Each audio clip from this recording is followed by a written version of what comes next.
प्रभु आप योग के अधीश्वर हैं, बताइए ना त्याग किसे कहते हैं, वैराग्य किसे कहते हैं, संन्यास की परिभाषा क्या है।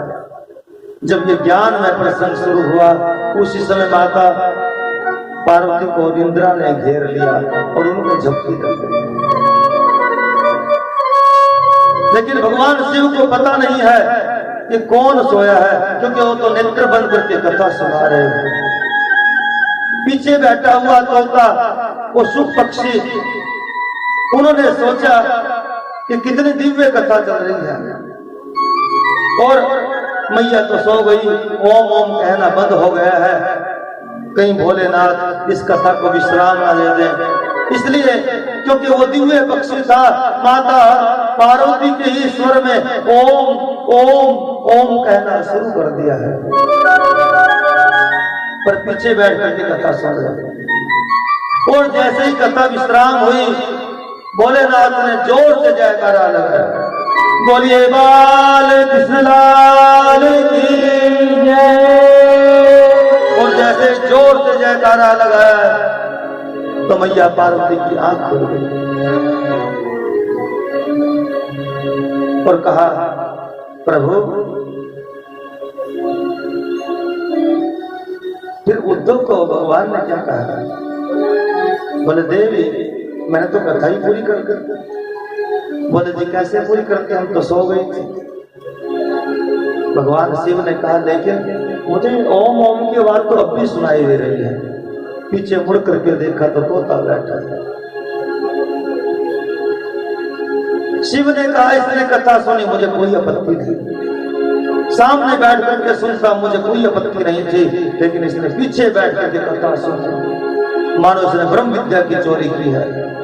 त्रिशूल उठाया और उस पक्षी के ऊपर मारा।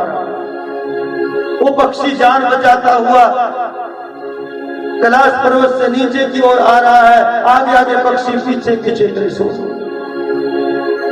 पीछे नीचे आकर के बद्रीनाथ धाम पड़ता है। बद्रीनाथ धाम में वेद व्यास जी रहते हैं, उनकी पत्नी का नाम है विद्या देवी।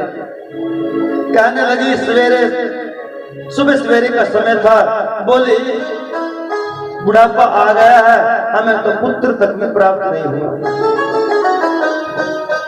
व्यास जी बोले देवी चिंता काहे की करती है, सब भगवान अच्छा ही करेंगे।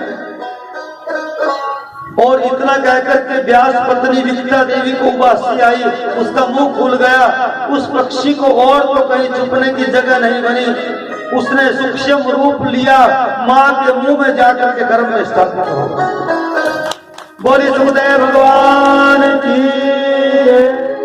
अब त्रिशूल आकर के सीधी खड़ी हो गई।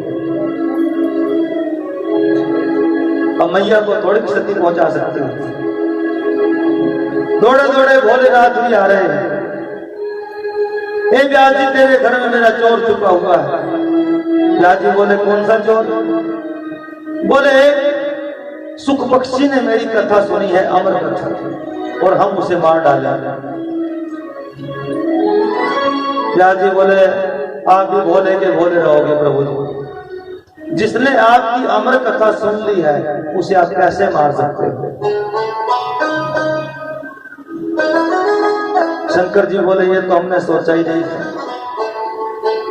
फिर कहने लगे भोलेनाथ अगर साल 2 साल में ये बाहर आ गया तो जो कुछ भी सुना है सब भूल जाएगा, और यदि 12 वर्ष के बाद आएगा तो इसके रोम रोम में भागवत समा जाएगा।